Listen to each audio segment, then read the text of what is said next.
to the C one octave above middle C, which is the last note on the stave. Now, obviously, being able to play C major is not something beyond you. We've done this before, and you've played much more difficult scales than this. So I want you to just play the C major scale, 4 beats per note, but the important thing here is that you look at the stave, or otherwise known as the score. Score just means the sheet music.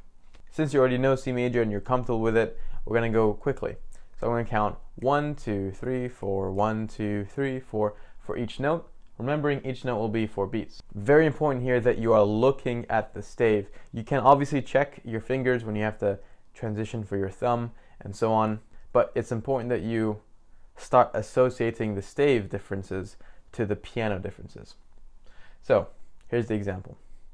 1, 2, 3, 4. 1, 2, 3, 4. 1, 2, 3, 4. 1, 2, 3, 4. 1, 2, 3, 4. 1, 2, 3, 4. 1, 2, 3, 4. 1, 2, 3, 4. 1, 2, 3, 4. Now, because on the stave here, we're not going back down, it's just an upwards, ascending scale for 1 octave. That's where we're going to stop. So pause the video now and try that. And again, I must emphasize here, look at the score. Your brain will naturally start making these connections subconsciously, even if you don't, consciously tell yourself, okay, so this is a 1 distance. It's the same as the stave. Your brain will do that for you. So pause the video now, have a go at that, and come back when you're done. So while we're looking at this stave, we're going to warm you up just to kind of keep you in the flow of things. We're going to recap on identifying these notes. So I'd like you to tell me what the 4th note on that scale is, but looking at the stave. Okay, so don't look at your piano, look at the stave, and say what that 4th note is. There's multiple ways you can do this. You can do the sort of fast version. You count from C up because it's just the 4th note. But I would not recommend that, because when you start to actually try and identify notes in more complex music, you're not going to have the same root note reference point like you do in a scale. So I'd recommend knowing which sentence to use. In this case, it'll be face. It's on the first bass, so we're going to use F, which means that is an F directly above middle C, which is right here. Now I'd like you to tell me what the 7th note going from left to right is on that stave. So I'll give you a couple seconds to think about it. Again, try to avoid counting it on the piano and just taking the shortcut. Just look at that stave itself. So if you don't already have it now, it's going to be a B, because we're using Every Good Boy Deserves Football, and that's the 3rd line, so it's a B, which is here. Okay, we're going to move swiftly on to the bass clef. So here, this is the exact same scale, but we're playing in the left hand, and remember that the note on the far right, the last 8th note, is actually middle C. That's where middle C sits on the bass clef. And it's the exact same middle C that you find on the treble clef, right? Remembering on the grand stave, they both share that note. They're both middle C. So the last note is going to be up here, and the bottom note is going to be over here. So we're just going to play that through on the left hand, and I want you to take it slow while looking at the score. So, for example, I'm looking at the score right now. I'm not even looking at my hands. And I'm saying 1, 2, 3, 4, 1, 2, 3, 4, 1, 2, 3, 4, 1, 2, and so on. Pause the video right now and have a go playing the scale slowly, looking at the score. And then come back when you're done. Okay, now avoid looking at your piano or my piano and try to just focus on the stave itself. And tell me what the 3rd to last note is, or the 6th note. And I want you to focus on actually choosing the correct sentence and identifying it, rather than just counting it up from the root. So I'm going to give you a couple of seconds to think of that now. Is it on the line? Is it on the space? And is it in treble or bass? And which sentence are we going to use? So if you don't already have it, that is going to be an A, because we're using green buses drive fast always. And that A is going to sit directly beneath middle C, which is over here. And that's because middle C is directly above it on the last note. So now we're going to move on to the main task of this lesson, which is to read and play a very short piece of music that I composed, fairly quickly. It's just something so that, we can play something nice and enjoyable. while also practicing how to read these notes. So I've made it something that you're quite accustomed to, just, you know, slow harmonies together, nothing that you're not used to. What you're not used to though is looking at a grand stave like this. Here there are one or two new things that you haven't seen before. You can see that we have these vertical lines that are kind of scattered across the place here. And we also have two sets of 4/4. Now those both have meanings. Those lines are actually called bar lines. We also have what is actually the time signature at the beginning. The 4/4 there is a time signature. Understanding bars and bar lines as well as the time signatures is something we're not going to go into much depth right now. But all you have to know is that that 4/4 tells you count in 4, meaning count as 1, 2, 3, 4. It is not at a particular speed, which means that you can be flexible with how fast or slow you want to do this. Now let's take a look at the notes. We now have the grand stave, and this is something that you're going to see pretty much all the time from now on. Even if you're only playing the right hand, you'll still see the grand stave and the left hand will still be there, even if there's no notes there. Okay, let's get on to it. We have harmonies all over the place here. In fact, this entire short piece is simply made up of harmonies. We don't have any melodies here, we only have notes played at the same time, which is the complete opposite of the scale that we just played. So a good technique in general is to start with the right hand, because that's our dominant hand, and most people find reading the treble clef slightly easier than reading the bass clef. So we're going to start with the right hand, and we're going to read the notes from the bottom up. So our first note there is an E, because we're using Every Good Boy Deserves Football, and that first note sits on the line. The note directly above that is an A, because it's F-A-C-E, so second space will be the A. Now if I play this E and A together at the correct pitch, that will be these two notes. Now here the fingering is not symbolized, meaning we don't have any markers that indicate which fingers we should use. Do we use 1 and 3, 1 and 5, 2 and 5? This means that it's our decision. But when you start to read proper music, you will have these fingerings most of the time. For now, we're going to stick with 1 and 3. Now, the next set is going to be an F and a B, because we're in the first space of an F. So I'm going to move up my thumb slightly, and then we have the B. And then the third harmony, I want you to read these notes. So actually pause the video now and play those two notes indicated now, and then come back when you've done that. So the next two notes is going to be a G and a C. So a G and a C.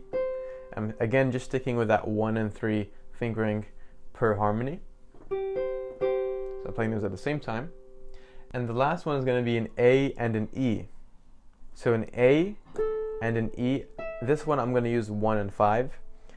If you feel like you have other fingers which would be more comfortable, you can do that. It is your decision. So if I go from the beginning here and I play the first 4 harmonies of the right hand, this is what I'm left with. So I'm going to play them, and then you can pause the video and practice them staying in time.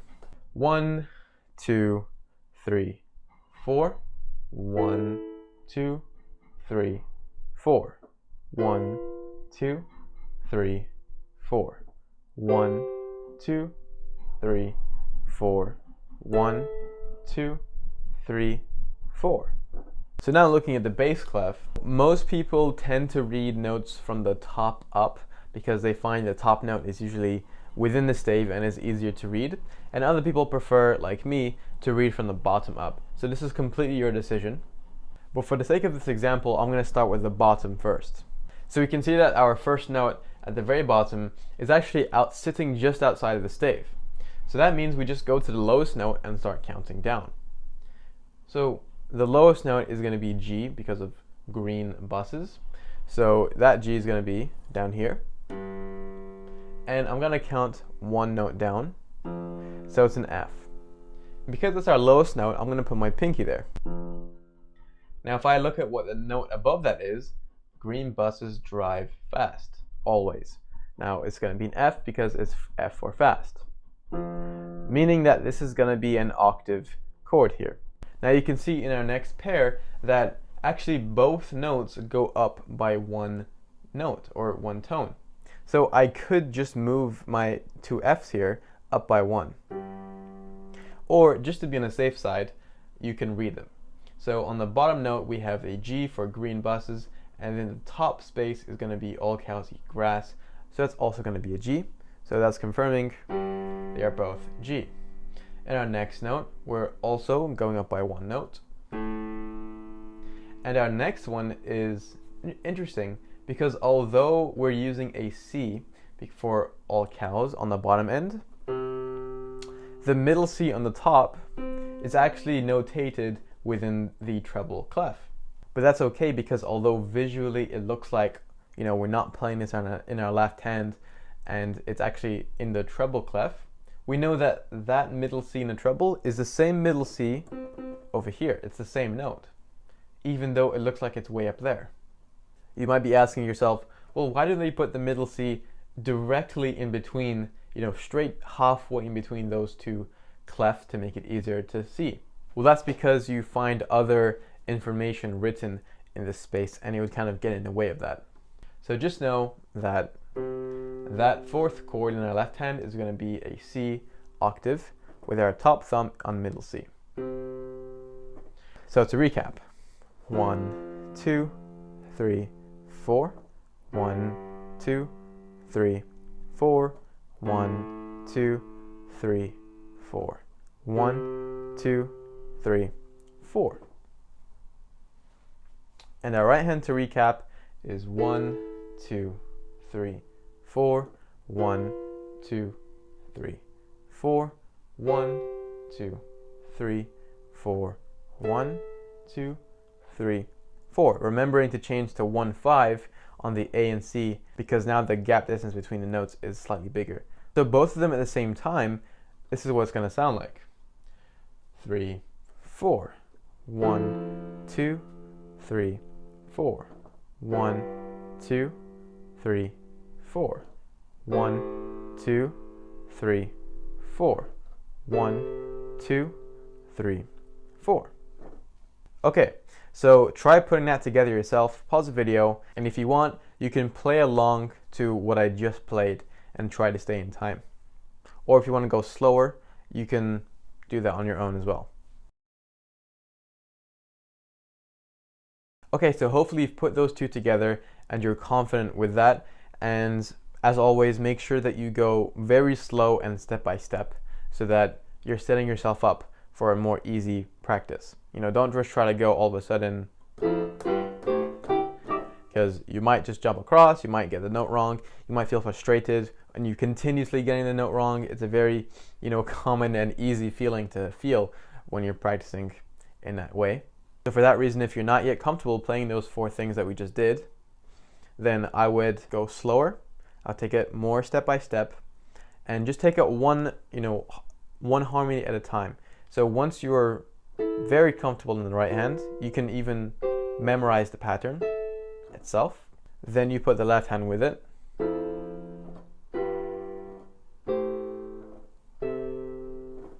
And even further, you can look at the score while you're playing it. You don't have to, you know, glue your eyes to it, but you can mostly look at the score and just check your hands just for positioning.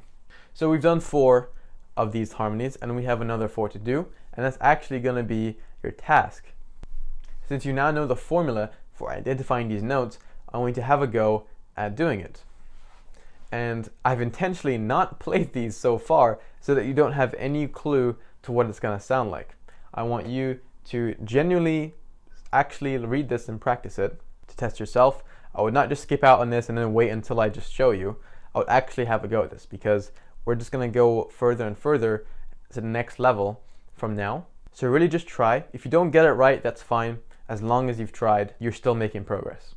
So pause the video now and then come back when you've done those last 4 harmonies. Alright, so hopefully you've had a go at that and you know you have something ready. So I'm going to play it slowly, each hand first.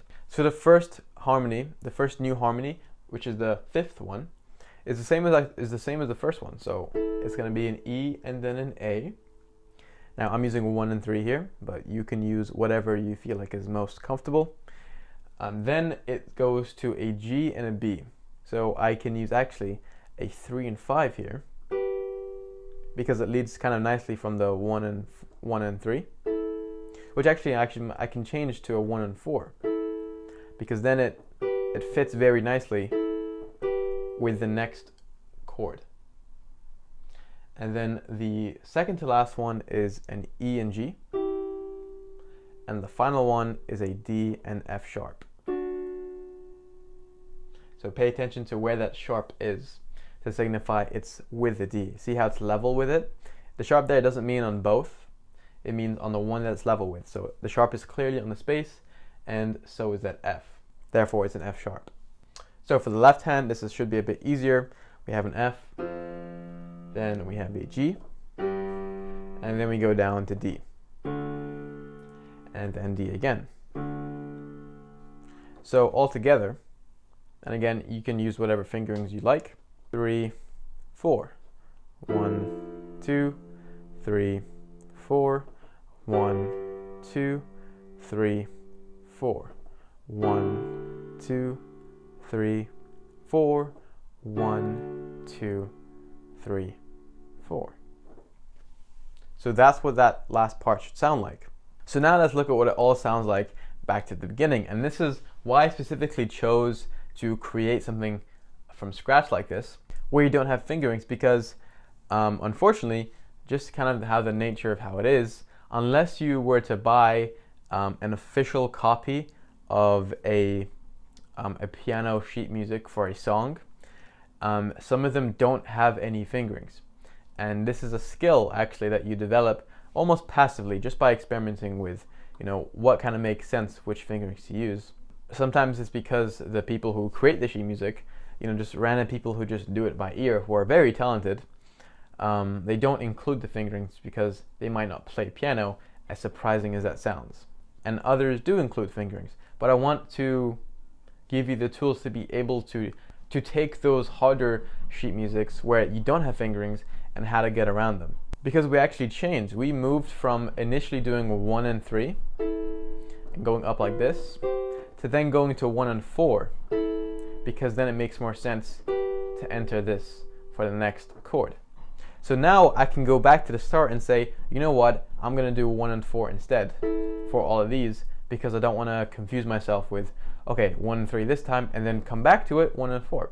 It's a lot easier to just stick with 1 and 4. So hopefully you got a taste of that sort of experimentation with the correct fingerings that you might want to use. So altogether, this is what it sounds like. 1, 2, 3, 4. 1, 2, 3, 4. 1, 2, 3, 4. 1, 2, 3, 4. 1, 2, 3, 4. 1, 2, 3, 4. 1, 2, 3, 4. 1, 2, 3, 4. So your only task for this lesson is just to practice that little short piece we did, but maybe going a bit faster once you're more comfortable, and even adding in the pedal, and even being a bit more aware of the pressure that you're putting in compared to how it would be nice for it to sound. So if you're currently playing it like this, really loud and kind of sharp, this kind of tone for the piece, it kind of makes you want to play it a bit more softly, a bit more, smoothly and elegantly. So you might want to do, and so on. So this is what you might have if you go with the pedal and a little bit faster.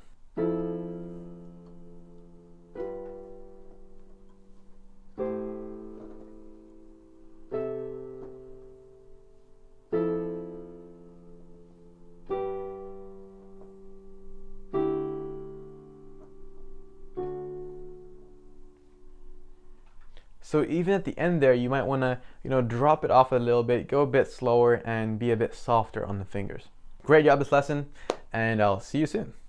All right, welcome back everyone to this lesson. In this video, you're going to be learning about values. Now, what are values and why are they so important to being able to read music? Well, so far you know how to identify any note on the stave, and that's the grand stave, so that's treble notes, and it's also bass notes.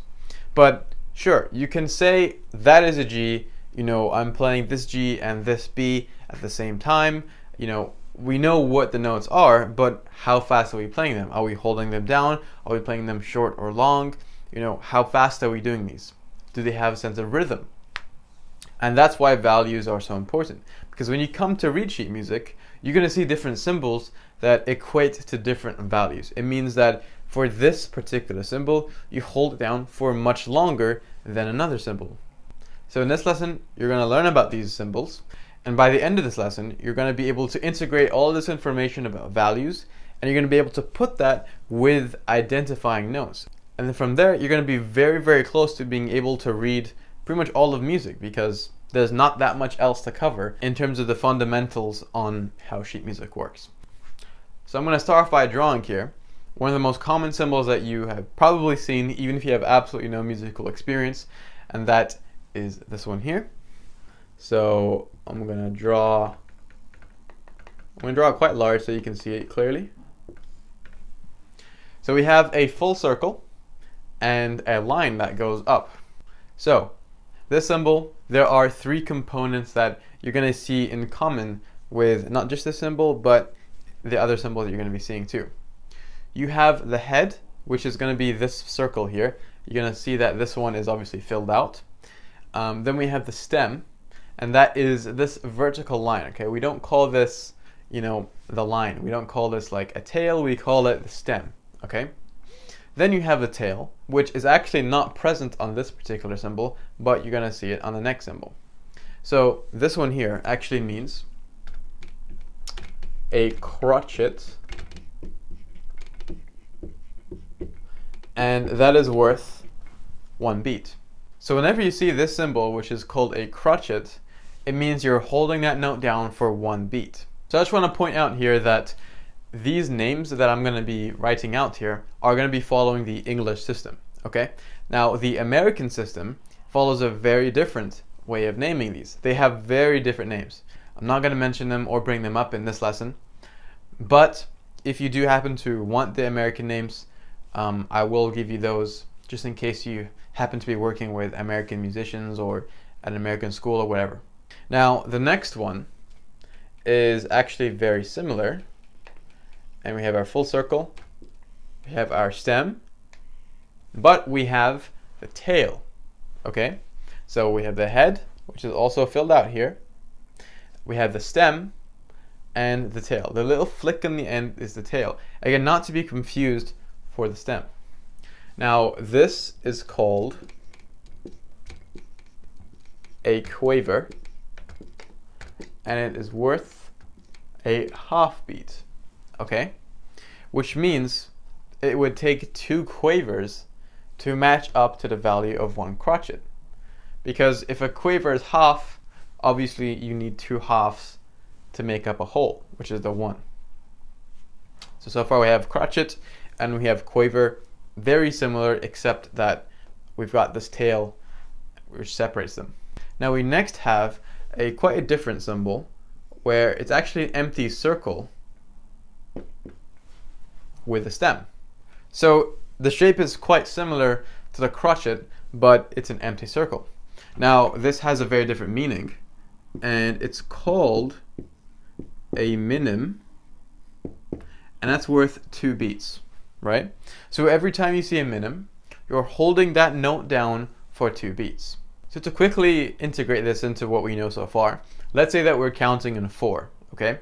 So I'm saying 1, 2, 3, 4. If every note I'm playing is going to be a crotchet, I'm going to be playing 1, 2, 3, 4, 1, 2, 3, 4, and so far we've mostly been playing in crotchets. You're going to see more about this when we do sight reading, but let's say that we were in quavers. It takes 2 of quavers to match up to 1 beat. So if 1 beat is equivalent to a crotchet, then it would take 1, 2, 3, 4. I'm snapping my fingers twice, so let's say I'm playing it. I'm playing the note twice per beat, right? And that's if the beat is one crotchet. Now what about minim? Well, that would be 1, 2, 3, 4.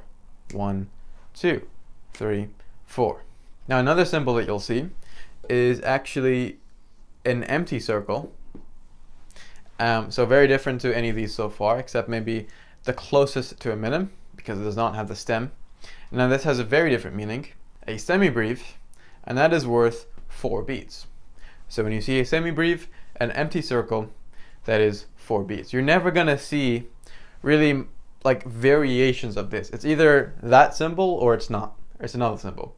You won't see, for example, a quaver with an empty circle. You're not gonna see a semibreve that's filled in. But can you see a minim that's filled in? Yes, but you wouldn't call that a minim. You'd call that a crotchet. That's just a difference in the shape. Now, these 4 values here are the most basic values that there are. There are actually a bit more complex ones, but to start off with, these are the most important. Now, I want you to just commit this to memory first, okay? Especially the names, the quaver, the minim, the semibreve. I'm going to test you on it, and then I'm going to give you the more advanced ones that you're actually not going to see immediately, but knowing these more advanced symbols will absolutely help you, because if I don't show you this, of course, when you go to read music eventually and you have these advanced symbols, you want to know what they mean, right? So now if you see a minim, you know that's 2 beats, so you hold that note for 2 beats. So make sure you commit these to memory. There's not really much of a fancy way to actually remember them. It's really just, looking at it and say, all right, this is a crotchet, it's worth 1. This is a minim, it's worth 2. This is what they look like. This is what it's called. This is how you say it. Make sure that you can identify each of them separately. So if I say, what symbol has 4 beats? You'd say semibreve. And what does it look like? This one, this one, this one, or this one? And you pick the right one. So we're going to do something similar to that in the quiz very, very shortly. So pause the video now and remember these if you haven't already. Okay, so this is the quiz part. I'm going to give you a piece of information. All right, so I'm going to give you one of these 3, either the symbol, the name, or the value, and you're going to fill out the other 2. Right? Just say them out in your head. You don't have to write it unless you want to, but you have to be comfortable with this. To start off with, I'm going to write in minim. So, what does a minim look like? And how many beats does it have? How many beats is a minim worth? So take a second and try to avoid looking at your notes if you can help it, and think about what that minim could be. You can pause the video if you want more time, but I'll just start filling out now. A minim is worth 2 beats, and the symbol is an empty circle with a stem. Hopefully that was okay. The next one, I would like you to tell me what is worth 4 beats, what it looks like, and what it's called. So I'll give you a few seconds now, thinking back to our symbols, remembering what the differences are. Is there in their shape, filled in circles, do they have a stem, is there a tail, etc. So I'll start filling it now. The symbol is an empty circle, and it is called a semibreve. The next one is this symbol here, where you have a filled in circle, a stem, and a tail, right? So how many beats is this worth, and what is the name of it? I'll give you a few seconds. You can even use process of elimination, since you know what the minim is, you know what the semibreve is, you know what this one's worth and that one's worth, and we have 2 other ones that we haven't used yet. So hopefully you can remember the first one that we did, and this one is called a quaver, and it's worth 1/2. Which leaves the last one with being a crotchet, and that looks like this. It's a filled in circle with a stem, and that's going to be worth 1 beat. Hopefully that made sense. It's really not something massively complicated. It's just a bunch of symbols, some names, and what they each represent in value. So I'm just going to quickly go through the beat counting for these. So if we're in 4 and we're counting minims, so we're going to be doing 1, 2, 3, 4. If we have a semi-brief, it's just 1, 2, 3, 4. If we have quaver, 1, 2, 3, 4. Okay, half, there's 2 quavers per beat. Then you have the crotchet, which is just 1, 2, 3, 4, the most basic of them all. So like I said, these are the simple, most basic values that you will see, which you will definitely see. And now I'm going to show you the more advanced symbols that you will also definitely see. Now, don't be put off by this name, advanced symbols, because it's the exact same concept as you've just done over here, just with slightly different symbols and slightly different names. Okay, so the first symbol we're doing is actually one that you've seen very recently. It's similar to a quaver, but it's just sort of a variation of it. So we're going to have our filled in circle, we have our stem, we have our tail, but I'm going to add a second tail. Okay, so that is going to be called a semi quaver, and that's going to be worth 1/4, which means you would take 4 semiquavers to add up to be 1 beat. I'm not even sure if I can snap my fingers as quickly, but 4 semiquavers, if we're counting in 4, would be 1, 2, 3, 4. 1, 2, 3, 4. When we start playing this on a piano, it's going to be a lot easier to digest. That's what a semiquaver is. Quaver has 1 tail, a semiquaver has 2. You might be thinking, well, if you can have more than 1 tail, have 2 tails, can you have more than 2 tails?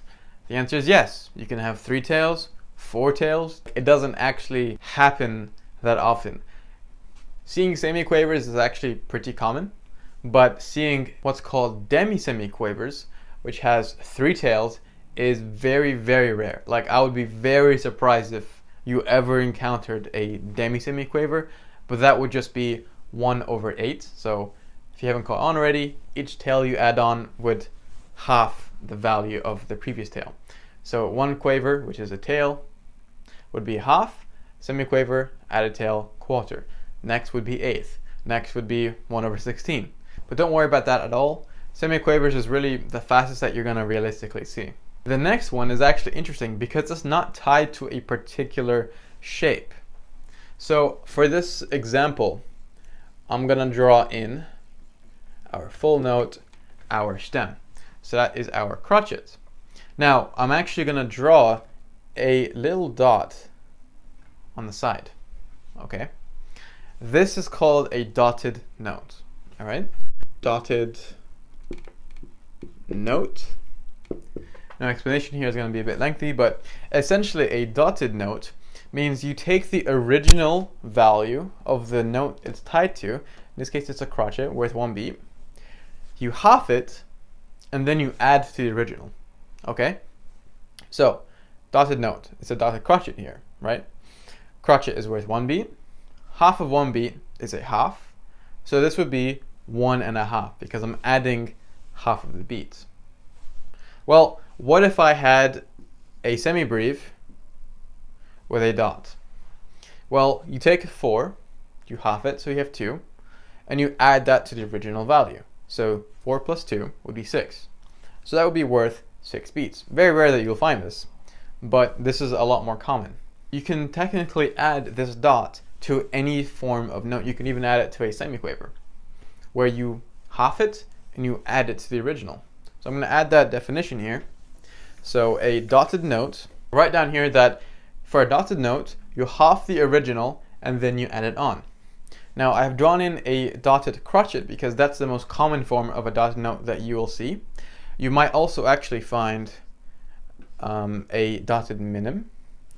So I want you to think about this and say to yourself how many beats this would be worth. If you see a dotted minim, how long are you holding that note for? Half the original value and then you add it on. So if this is worth 2, you half 2, so you have 1. Then you add the 1 to the original, which is 2. Now 2 plus 1 is 3. So this would actually be worth 3 beats. Again, you can find this on any cymbal. So if you want to draw in a dotted crotchet, that's fine, but maybe make a note mentally or on your paper that you can find it anywhere. So in terms of values and more advanced symbols, you have these two as well. So as you can tell, it probably wasn't as big of a deal as you thought it was. Nothing to worry about. Dot note is the only one that you might want clarity on, which we are going to do together. But semi-quaver is pretty straightforward. Semi, so you half it, like semi-breve. You might think, well, if semi-breve and semi is half, then can you have a breve? You can, but the chances of you finding this in piano music is very, very slim. You normally find breves actually in orchestral music when you have a big orchestra, and due to the nature of how an orchestra plays, you know, some notes are holding notes for a very long time to add this thickness. I'll write it down just because if you might ever play in an orchestra or a band, you may find this. So a breve is actually, you have a semi-breve, and then you have a line on both sides like that. So you have two lines on both sides. This is called a breve, and this is going to be worth 8 notes, which is the reason it's so rare to find. So hopefully you're okay with at least these two and the basic ones, because you're going to find those a lot more commonly than this one. So next lesson, we're going to be diving into time signatures and bars, and how all of these symbols that you just learned for rhythm and values are going to fit into the grand stave, so that you're able to identify what note you're playing, but also how long you're playing them for. And you're going to have some variety, which is why you get rhythm. So your homework task is simply to remember all of these symbols that we went through, be confident in them, because I'm not really going to go through all of these again. Very straightforward thing, and you're more than capable of just committing them to memory. If you do happen to have problems with memorizing these, that's not a problem at all, because as we continue through this course through examples and through our own practicing together, it'll be easier to look at and understand. So besides that, great job this lesson, and I'll see you in the next one. Welcome back everyone to this lesson. In this video, you're going to start learning about time signatures in more depth, and also why and how values, which we just learned in last lesson, will fit into this system, which there's actually a mathematical way that this is done. Don't worry, it's not complex math or anything like that. It's just very basic counting. You'll see what I mean here. So the very first thing is that we already know you have time signatures of 4/4, which we saw in a previous example. I'm going to explain in more depth what that actually means. So we have 4/4 written at the beginning of a piece of music. Obviously we don't have any notes right here right now, but this is your time signature. You're going to find a time signature no matter what in pretty much every single actual song that you learn. So let's take this time signature apart. There are many time signatures, but we're going to stick with this one, 4/4. The first important number here is the top one. This tells you how many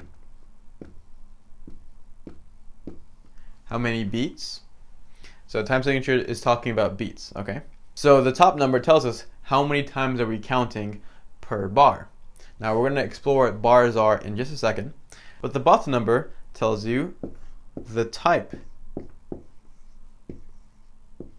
That's the type of beat, okay? So the top number is how many beats, and the bottom number is telling you the type of beat.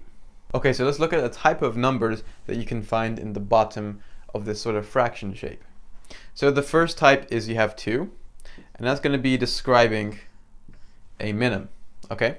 So if you had, for example, 2, 2, that would be 2 minim beats. I'll explain it in more detail. Then you have 4, which is what we see over here, and that is corresponding to a crotchet beat, all right? And the last common one that you'll see is an 8 on the bottom number, and that corresponds to a quaver.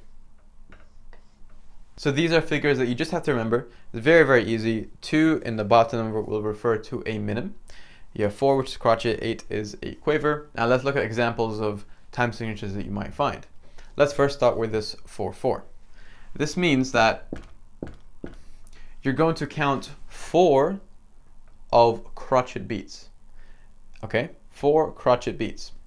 And if each crotchet beat is worth 1, then we're counting 1, 2, 3, 4. Well, what if we have maybe a 2 over 4. All right, that's also something that you can find. Well, that would be 1, 2, 1, 2. Each beat I'm counting is a crotchet beat. Remember this, right? Well, what if we had 2 over 2? The actual way you'd name them is 2, 2, or 4, 4, etc. So 2 minim beats, that would be 1, 2, 3, 4. Okay, so each beat I am counting is worth a minim, and I'm counting that twice. So 1, 2, 3, 4. They're 2 separate beats. Now you can also find, quite rarely, but it is something you might encounter, 1, 2, and that's 1, 2, 1, 2. 2 more examples is pretty common as well. You have 3, 4, and that's 1, 2, 3, 1, 2, 3, and so on. And the other common one that you can see is 8, 8. So 8 quaver beats, which is actually 1, 2, 3, 4, 5, 6, 7, 8. 1, 2, 3, 4, 5, 6, 7, 8.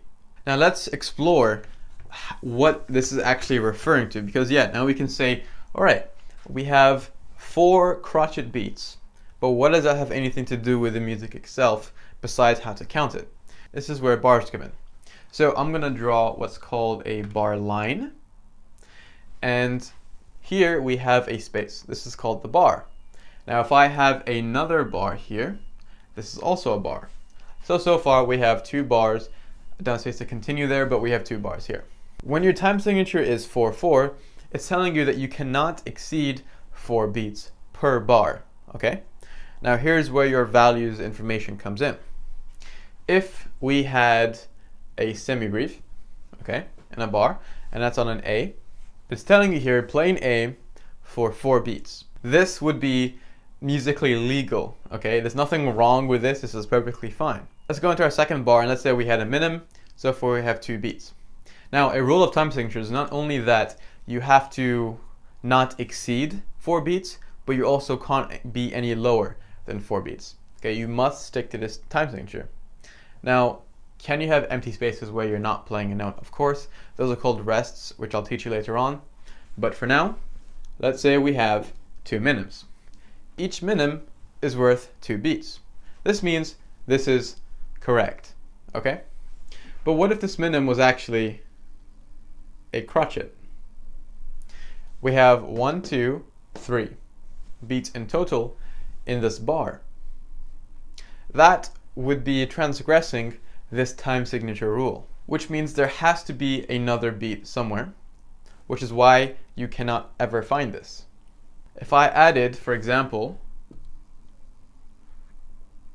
another crotchet there, that would be fine, because it's 1, 2, 3, 4. Well, what if I added a third crotchet?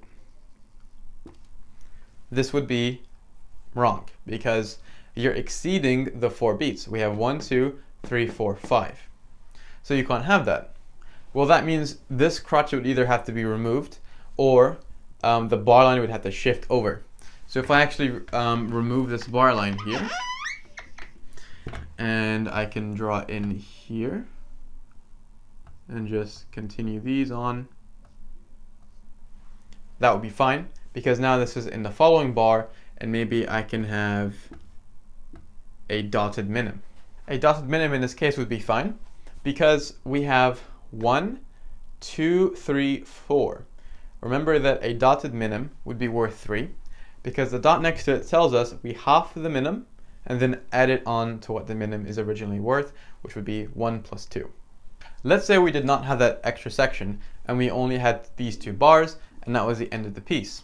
Well, there's actually a way in bar lines to signify an end of the piece, and I'll just remove that for you now. So this is called a double bar line, and it's where you have a much thicker bar line followed by a normal bar line, and that tells the player this is the end of the song.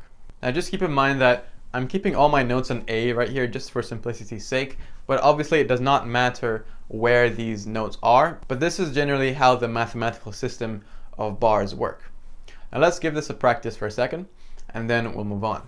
Okay, so we're in the bass clef here. just to mix things up. It doesn't actually make any difference except by how you read the notes and identifying them. Obviously the values don't change. Then we have a different time signature here of 3/4. Now what I'm going to do is draw in a bunch of notes, and you're going to identify where you're going to place the bar line. This is a very common example or exercise that you find in a lot of workbooks, but it is a very good exercise to change the way that your mind looks at sheet music. Alright, so here I have a bunch of notes focusing here on the values of the notes and the time signature. I want you to pause the video and give a think to where you're going to place the bar lines.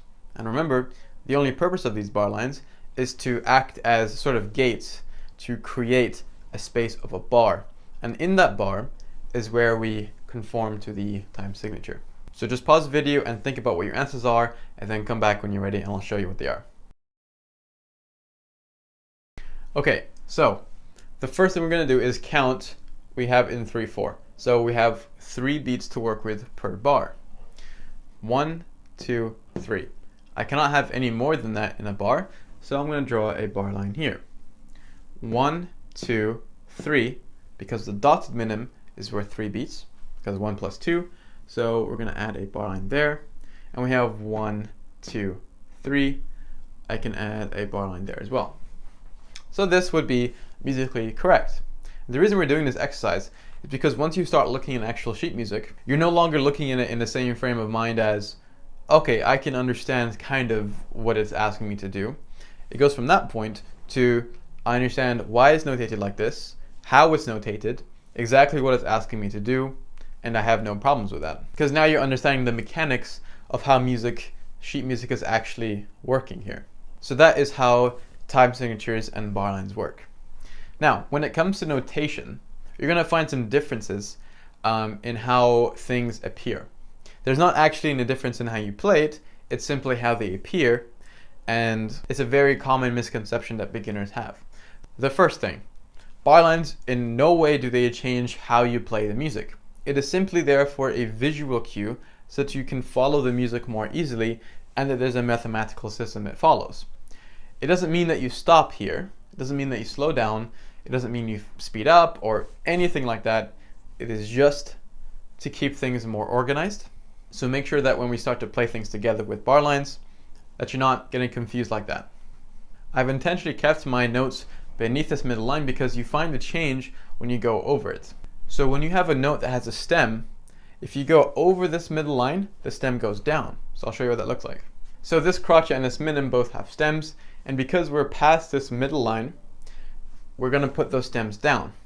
The reason is that if we, for example, put our note over here and we put the stem downwards, that's going to go towards the bass clef, and our information that we're going to eventually have in this middle section is going to be interrupted by the stem. So just for organization, we keep the stem on the right side when they are below this middle line. So just to clarify, you can see that when the stem is going up, it's on the right side, and when it's going down, it is on the left side. There, in no instance is the stem going straight up through the middle. This is also irrespective of the clef that you're in. Treble clef or bass clef, it doesn't matter what this line is called, the fact that it's the middle line is what separates these two changes. Now remember that these are affected by things that have clefs, which is almost every note except the semibrief. Because the semibrief does not have a clef, it does not matter where you place it, it will always stay the same. But if this is, for example, a minim, that's going to be down and that would go up. Okay, so number 3, the reason I did not show you any quavers is because they're actually grouped differently. I taught you so far that one singular quaver is worth half a beat, which is obviously true. But if you have more than one quaver together, they're grouped in this way. So if you have 2 quavers next to each other, they're not individual like this. They will always be grouped. Now, if you have 4, they will also all be grouped. Or they might even find it that you have 2 sets of, pairs. Importantly, if you find something in between these 2 groups, they are not going to be joined across. Like, you're not going to find a line that goes like this. You will see them separate. Now, I'm not saying you will never find a quaver, on its own, because that is possible and not as rare as you would think. It depends really on the time signature and how much beats left you have in the bar. But the point is that you will find these groups. It does not change in any way how you play them. It's just a visual guide. We're going to go through some playing techniques when we go through this on the piano. But for now, I just wanted to show you what you might see. Again, these stems are always up here in this example, and this would be if they are below this middle line, so in this section here. If they are above the middle line, they will all be flipped down, okay? So I'm going to give you a bunch of notes, and they're going to be in different places this time, and does not affect their value, so you will just want to pay attention to the time signature. And then we're going to draw in bar lines like we did before. So here are some notes. You can see we have quavers, minims, crotchets, and we're going to add our bar lines. It does not make any difference between how they're grouped or which way they're facing or any sharps or flats. What we're focusing on here is their value. So pause the video and think about where those bar lines will be, and then come back when you're ready. Okay, so to add our bar lines, we have 4/4, so we're going to count 4 beats per bar. We have half and half, so that's going to be 1 beat. So 1, 2, 3, 4. I have a bar line here, and 1/2, 1/2, half, half. So 1 and 1. So this entire row here is going to add up to 2 beats. And then we have 2 beats over here, so there would be a bar line over there, and then the music would continue. I'm going to show you just one more example about how semiquavers are actually grouped into the system, and it's a little different than what you might expect. Alright, so in a very similar sense to quavers, semiquavers also are joined in the same way. We have 2 semiquavers together, they form this shape, and you can see that we have this extra line to symbolize the extra tail when it's on its own. When we have 4 group, it is also the same, and this is not exclusive to even numbers. Of course, you can have odd numbers, you can have groups of 3, you can have groups of 5. It all depends on the key signature and how many spaces you have left in the bar. Again, in the same with quavers, you'll never see semiquavers or quavers overextend past where their value is, particularly when there's something in between that is not in the, you could say, quaver family. Because like I mentioned, you have quavers, semiquavers, very rare that you'll see demi-semiquavers, and you can say that these are part of the quaver family. Crotchets, minims, semibreves, those notes are not part of the quaver family, and therefore you will not see these lines added. Okay, so let's say we have a quaver. If this was a semiquaver, we would have 2 tails. A demi-semiquaver, 3 tails. Hemi-demi-semiquaver, 4 tails. Again, you will pretty much never see this, but I'm trying to explain a concept of these lines when you have group notes. If, for example, we had these as a grouped note, this would symbolize 2 quavers. Then we have 2 semiquavers, 2 demi-semiquavers, hemi-demi-semiquavers. And that's how that works. So that's the reason why we have a semiquaver line similar to the shape of a normal quaver. Before we finish up this lesson, I just want to show you one quick rhythm that you're probably going to encounter soon, is when you have a dotted quaver and then a semiquaver. And so that's what that would look like. It's a pretty common rhythm. Your homework task this lesson is I'm going to give you some notes and you're going to identify where the bar lines will go. Okay, so that's your task. It looks a bit chaotic, but if you count it, you'll be fine. Remember that for this beat here, you have 1 quaver, a semiquaver, and this is also a semiquaver since it's half of a quaver. So that would be worth 1 beat. Besides that, great job today, and I'll see you in the next lesson. Welcome back everyone to this lesson, and in this video, we're going to apply the things that we've been learning over the last few lessons about notation, values, time signatures, and bar lines, and how we can combine that all together to advance us much more forwards towards reading music more confidently. So here in front of us we can see some music that I composed for you, which is going to sound nice, and it's also going to be at the right level for you right now. There's actually a few different things we can see here that we're not used to seeing. The first is that we obviously have some quavers, we have some crotchets, minims, even a dotted note, we have sharps and flats, and even our time signature looks different here. We have a C shape in a time signature, and that means it's in 4/4. This symbol is called common time. It is simply another way of showing 4/4. That symbol was actually originally used in the Renaissance period, And the only other variation of the symbol that you might find is when you have that same C shape, but with a line going straight down through the middle. And this means that you're playing in 2-2.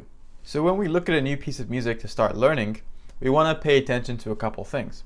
The first is what the rhythms are looking like in the right hand and in the left hand, and any particular black notes that we should watch out for. So in this example, we have a C sharp in bar 1, so the third note there. It is FAC, so that's C sharp, and then the next bar we have an F sharp, and in the second to last bar we have an A flat. So we have a C sharp, the F sharp, and an A flat. We can see in our left hand that we have a lot of very low notes. We have several ledger lines to show that it's really off the stave there. But if we count the distance, we'll find that they're actually 8 notes apart, which means that there's an octave shape in your left hand. So since we're talking about the left hand, we may as well start with that. So we know the first note in that left hand on the top end is going to be an A, because we have all cows eat grass, so that's going to be an A.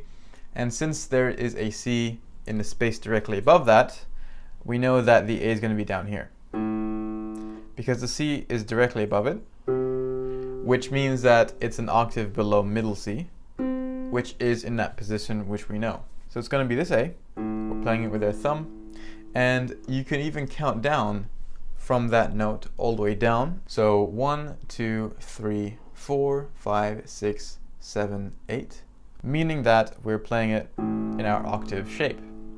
Now, if this is too low for your piano, then you can just use this an octave higher. Of course, if that was how it was being notated, it would show differently on the music. But, of course, if your piano doesn't go that low, just use an octave higher. The next two notes is going to be a C sharp, because we have all cows, and then we have a sharp symbol next to both of them, so that's going to be over here. And then our next one, we're going up by one note, and that's going to be a D. And this is going to be our first semi-brief. Now these two so far are minims, so we're going to hold them each for 2 beats.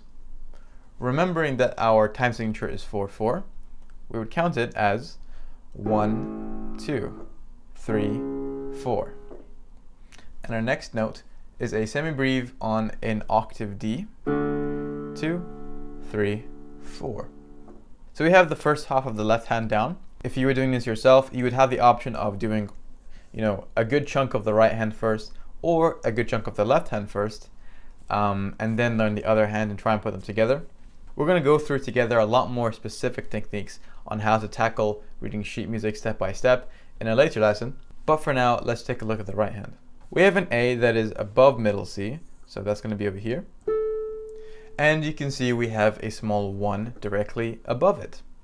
This is called the fingering. This tells you which finger on your hand you're going to be playing that note with. This is not to be confused with the bar number.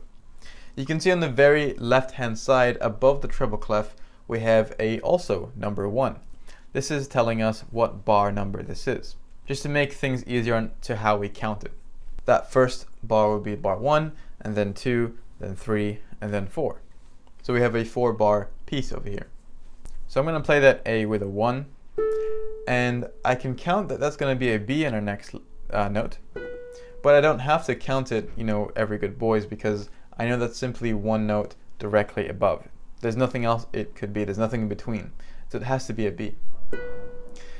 Now if that sharp was not there, we would be playing a C, but because there is a sharp, it's going to be a C sharp.